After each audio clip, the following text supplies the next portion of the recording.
So this is my redo for the weekly review number 8 video.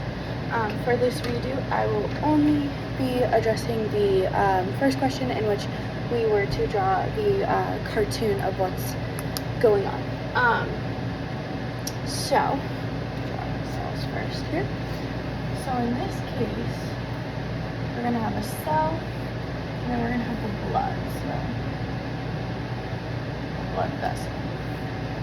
Here's our cell, and then in the blood.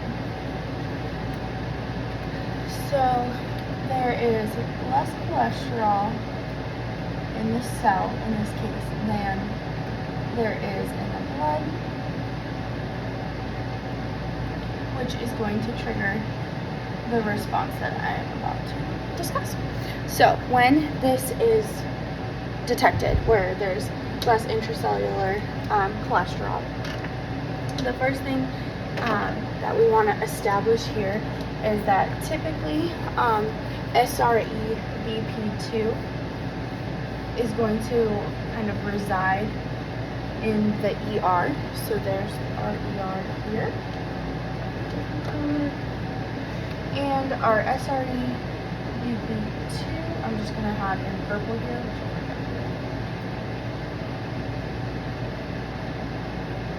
And in this case, in the ER, darken that up a little bit,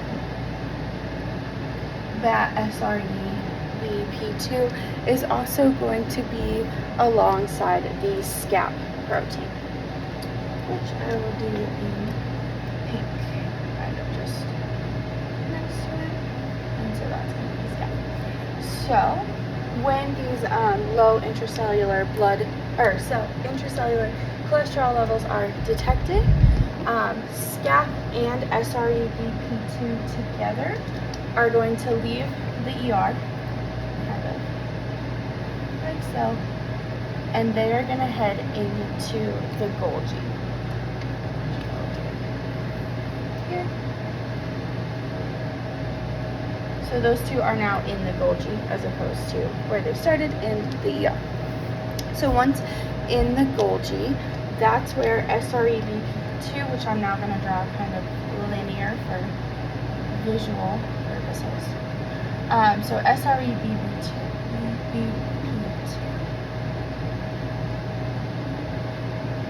once it's in the Golgi, here you can see that this would be the N terminus and this would be the C terminus there.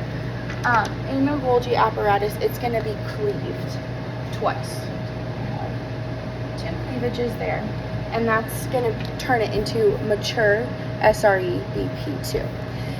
Now, once the mature SREBP2 is created, that is going to leave the Golgi and travel to the nucleus, which is going to have, of course, the promoter, the promoter for the transcription of LDLR. Here. So on that promoter, as usual, we're going to have a Tata box.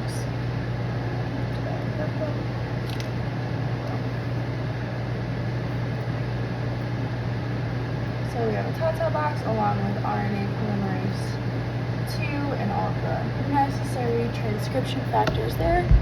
Good. And then we're also going to have our start site, which is going to be at +1. Now currently, in this state, this gene cannot be transcribed as is, and that is the LDLR gene. But when this SREBP2 comes in, it's going to bind to the promoter at what is called the SRE1 site. So I'm just going to draw that like that. So that's SRE1. And so then our SREBP2 comes in and binds to that site.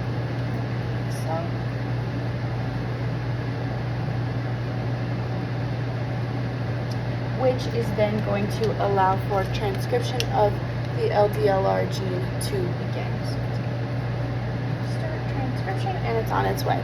Now, once that transcription has occurred, obviously it's going to create LDLR. LDLR is then going to be kind of shaped like this for our purposes here. It's going to travel. It's going to end up on the cell membrane, which is here, like so. And we have LDLR here. So that's going to increase the transcription of LDLR, which is then going to be able to take LDL, which is carrying our cholesterol. So there's our LDL. And we'll have cholesterol attached to the LDL. So, and that LDL is then going to be able to bind to our LDLR, which is then going to bring cholesterol into our cell. And overall, that's going to increase the amount of cholesterol brought into the cell, which is going to kind of restore